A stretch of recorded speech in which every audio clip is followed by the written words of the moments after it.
भक्त है महादेव, आइए चौपाइयों का गायन करें और उनका भावार्थ समझें, जिनमें बाबा गोस्वामी तुलसीदास जी इस प्रसंग का वर्णन करते हैं कि भगवान शिव माता सती के वियोग में किस तरह से अपना जीवन व्यतीत करते हैं और उन्हें भगवान श्री राम का दर्शन होता है और भगवान श्री राम उन्हें उनसे वरदान स्वरूप यह मांगते हैं कि आप जाकर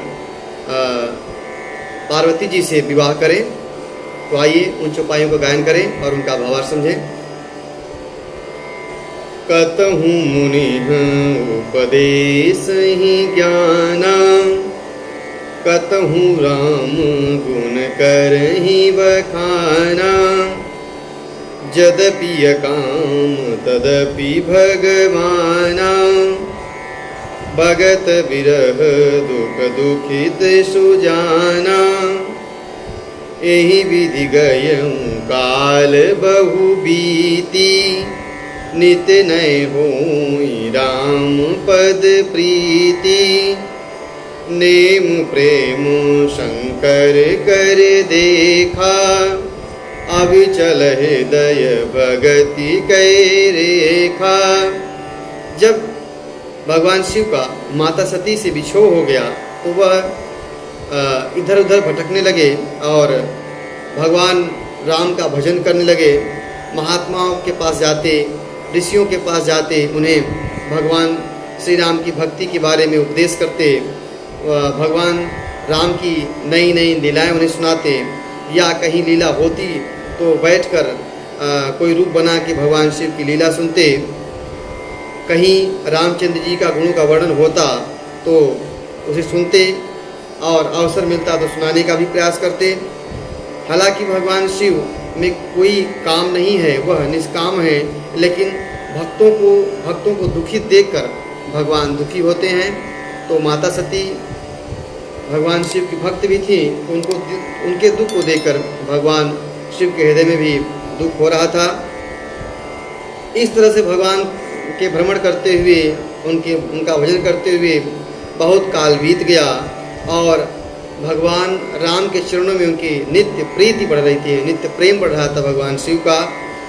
और इस प्रेम को देखकर भगवान राम उनके सम्मुख एक दिन प्रकट हुए।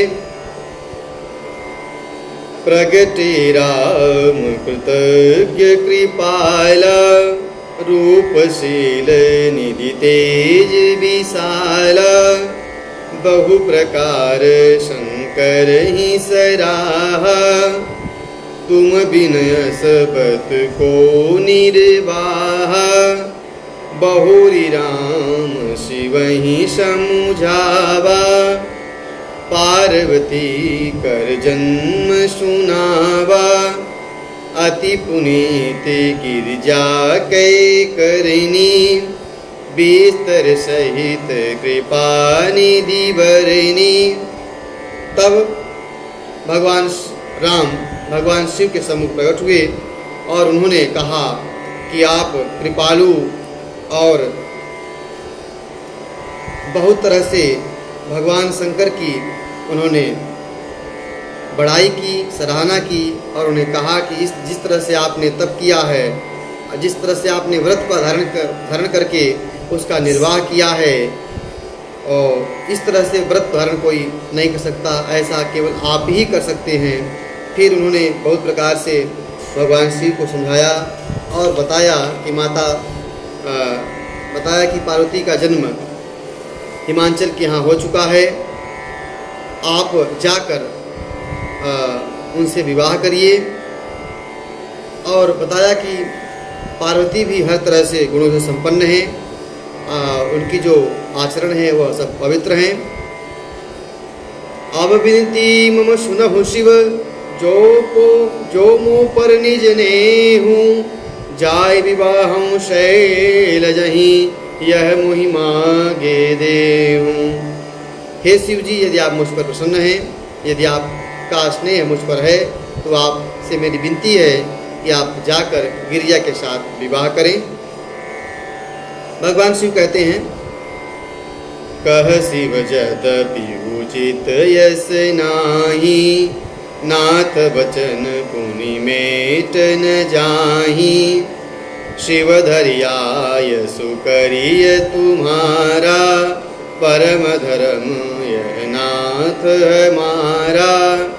मातु पिता गुरु प्रभु के बानी, बिनहि विचार करिय शुभ जानी। तुम सब भांति परम हितकारी, आज्ञा सिर पर नाथ तुम्हारी।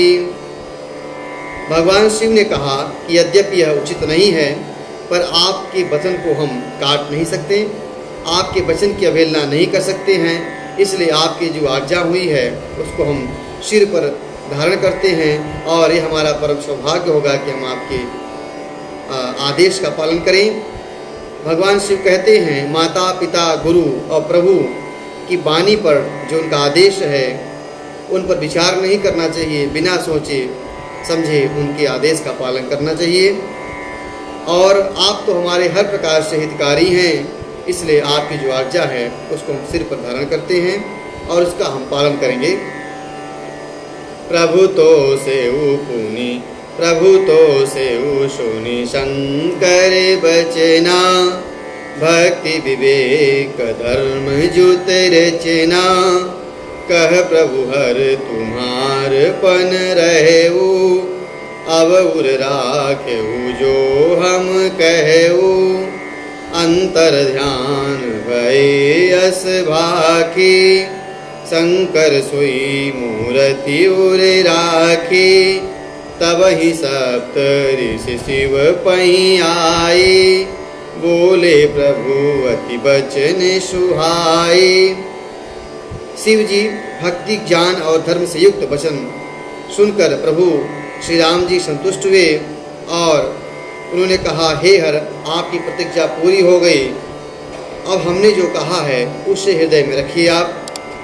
इतना कहकर भगवान श्री राम अंतर्ध्यान हो गए। शिव जी ने उनकी मूर्ति को अपने हृदय में बसा लिया। उसी समय सप्तऋषि शिव के पास आए और भगवान शिव उनसे कुछ वचन कहे। पार्वती पही जाहु तुम, प्रेम परीक्षा लेहु। गिरि प्रेरि पठेउ भवन, दोरी करेहु संदेहु। आप लोग जाइए, पार्वती की परीक्षा लीजिए और उनको घर भेज दीजिएगा और उनके हर प्रकार के संदेह को दूर करिए। ऋषि ही गौरी देखी तह कैसी, मूर्तिमंत तपस्या जैसी। बोले मुनि सुन शैल कुमारी, कहूँ कवन कारण तपुवारी।